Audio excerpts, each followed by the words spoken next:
Yes, thank you. I'm very interested in this. I think one thing we have to do is go a little slower. We have to take it in littler chunks and not try to do the whole thing at once. I think that puts a lot of pressure on teachers and students and parents generally, especially if we don't know what's happening and we rushed it.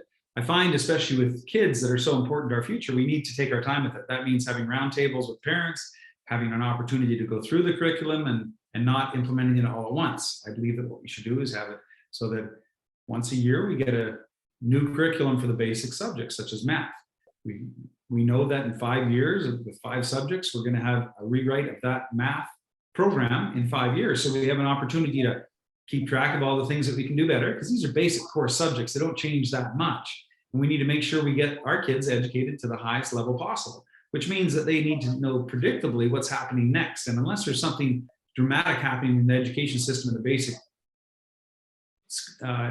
programs, we don't need to, reinvent them every year. We need to reinvent them and take out ideology, with parents having the opportunity to see them over time, educators to see them over time, so they can implement them, like I'm suggesting, as a pilot project, which means that there would be an opportunity for parents and teachers to give feedback on it, and also teachers especially to make changes, small changes or big changes as necessary, without having to implement it all at once and go through the system we're going through right now.